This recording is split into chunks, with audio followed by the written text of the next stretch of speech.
A little while back, I made a video about why the Wii U is still a better console to buy than the Switch. Some people agreed with it, and some people really didn't at all, which really isn't very surprising, and some people thought it might have been true in April of 2019, but there's no way it is now.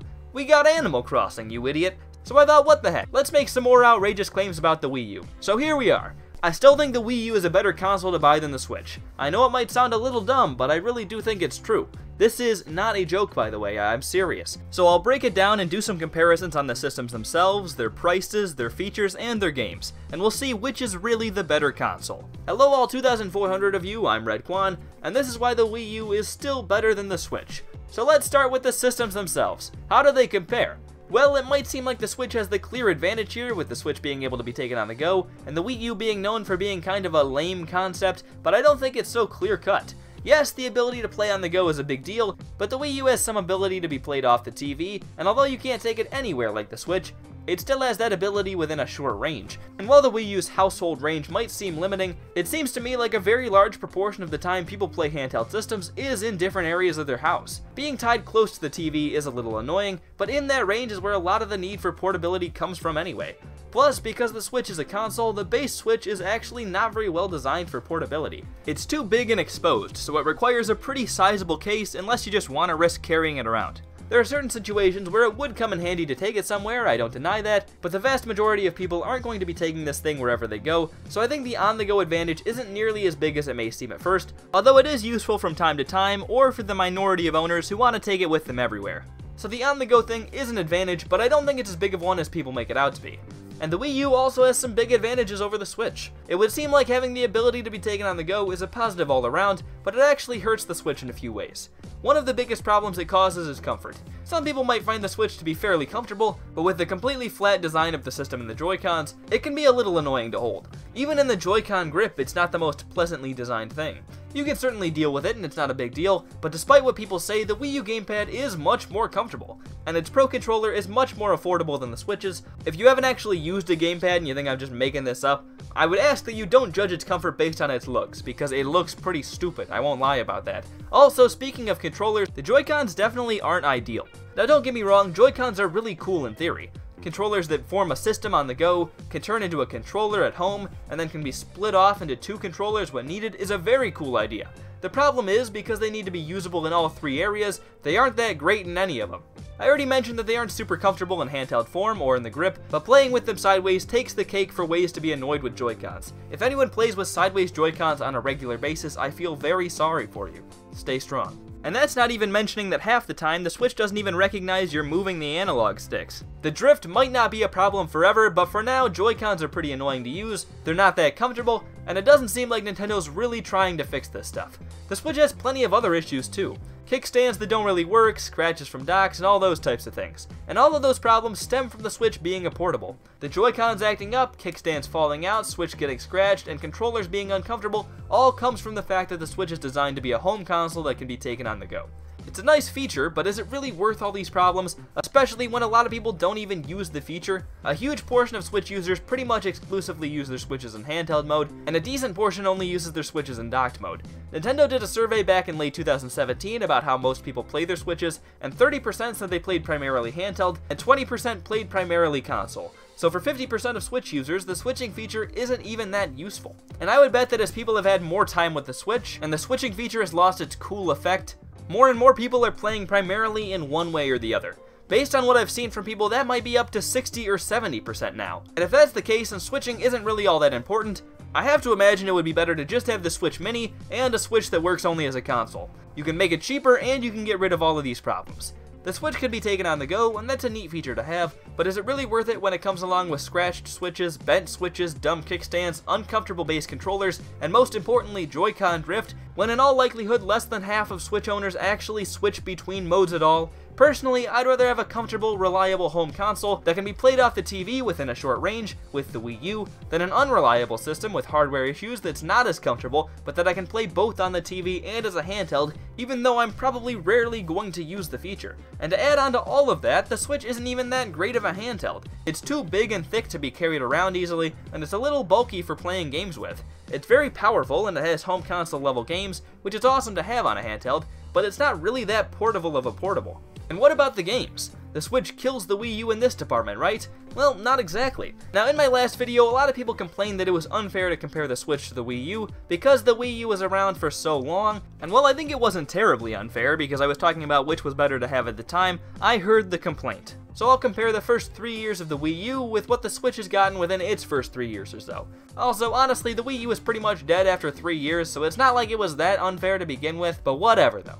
In its first 3-ish years, the Switch has gotten Zelda Breath of the Wild, Mario Kart 8 Deluxe, ARMS, Splatoon 2, Mario & Rabbids, Mario Odyssey, Xenoblade 2, Kirby Star Allies, Captain Toad, Donkey Kong Country Tropical Freeze, Yoshi's Crafted World, Mario Tennis Aces, Super Mario Party, Pokemon Let's Go Pikachu and Eevee, Super Smash Bros. Ultimate, Mario Maker 2, New Super Mario Bros. Switch, Fire Emblem Three Houses, Luigi's Mansion 3, Link's Awakening, Pokemon Sword and Shield, and Animal Crossing New Horizons. That sounds like an unbeatable first 3 years, right? Well, let's take away all the games that the Wii U also got during that period. That includes Captain Toad, Mario Kart 8, Donkey Kong Country Tropical Freeze, and New Super Mario Bros. The Switch still has a lot there though. Let's look at the Wii U games who also had series on the Switch. The Wii U had Splatoon instead of Splatoon 2, Mario 3D World instead of Odyssey, Xenoblade Chronicles X instead of Xenoblade Chronicles 2. The Wii U had its own Kirby, Yoshi, Mario Party, Mario Tennis, Super Smash Bros., and Mario Maker. Even if you think every single one of the Switch versions of these series is better, most of them are at least fairly close. Most of these series either didn't have all that amazing entries on either system, like Mario Tennis, or both systems' games were good, but the Switch's version maybe had a little bit more to it. Super Smash Bros., Mario Maker, and Splatoon 2 made some improvements over the games on the Wii U, and they're definitely an iteration, but even if the Switch versions technically have more to do, I wouldn't say the new ones are much more fun, if any. They've made improvements, but the experience you get playing them is still pretty close to the same thing. Feel free to fight me on this, but none of the things that the games have added make them feel like a different game experience, or any significant amount more fun to play. And that's really all that matters in the end. So I'll give a little bit of an edge to the Switch on these types of games, but I wouldn't say it's a huge boost. And what are we left with? Zelda Breath of the Wild, ARMS, Mario & Rabbids, Pokemon Let's Go Pikachu and Eevee, Fire Emblem Three Houses, Luigi's Mansion 3, Link's Awakening, Pokemon Sword and Shield, and Animal Crossing New Horizons. For Zelda, the Switch is going to have 2 mainline games and a remake, while the Wii U had 2 remakes that were bigger, and we knew we were getting Breath of the Wild eventually. So basically the Switch has 1 big and 1 remake with another one coming, while at this point the Wii U had a bigger remake with another big remake and a big new one coming. I would say that Wind Waker HD with Twilight Princess HD a couple months away, and Breath of the Wild to look forward to is pretty darn close to Breath of the Wild with Link's Awakening, and Breath of the Wild 2 to look forward to far in the future. I would say at this point, if you include all the Zeldas we're likely going to get, the 2 are about even. I guess a lot of people would disagree with me on that because the Switch is getting 2 new Zeldas while the Wii U got 1 kind of, but if we're talking about the best system to own right now, I think it's only fair to count every game you can play on it. And with the Wii U, you're going to be able to play Breath of the Wild and 2 really big Zelda remasters, whereas on the Switch you're going to be able to play 2 Breath of the Wilds and Link's Awakening. And I think it's pretty clear that as good of a 2D Zelda as Link's Awakening is, Wind Waker and Twilight Princess HD are way better to have. Some people think those 2 games are better than Breath of the Wild, and I don't think that's crazy to think at all. They're really good games, and even when we get Breath of the Wild 2 in the future, you're still putting up 2 really good Zelda remasters in Breath of the Wild against Breath of the Wild, 1 new Zelda, and Link's Awakening. And I think 2 really good Zelda remasters against 1 new Zelda and Link's Awakening is pretty hard to say. Even when Breath of the Wild 2 comes out, and even if it lives up to everyone's expectations, I think it's very close.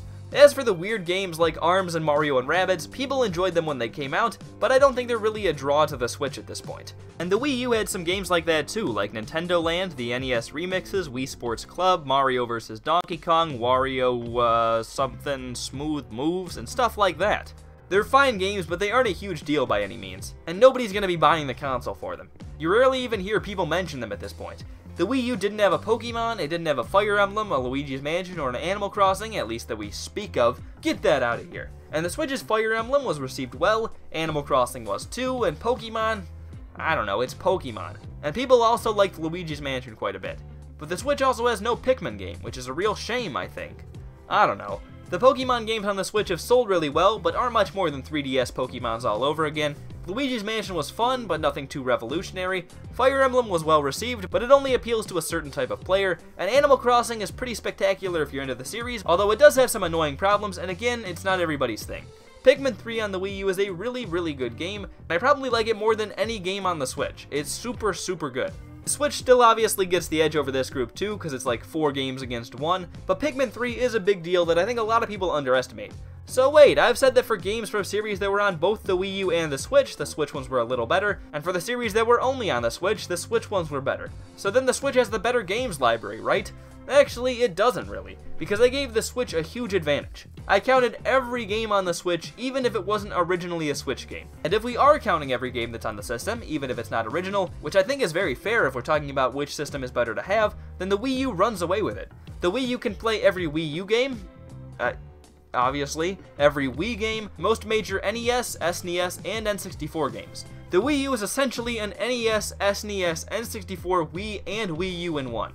The Switch has a lot of games, but the Wii U has so much more. If you were to go out and buy one of the two right now, the Switch has Breath of the Wild, Link's Awakening, and some Zeldas through Switch Online, but the Wii U has Breath of the Wild, Ocarina of Time, Majora's Mask, Twilight Princess, Skyward Sword, Wind Waker, as well as those older ones from the NES and SNES like A Link to the Past. The Switch has Mario Odyssey, but the Wii U has Mario 64, Mario Galaxy 2, and Mario 3D World.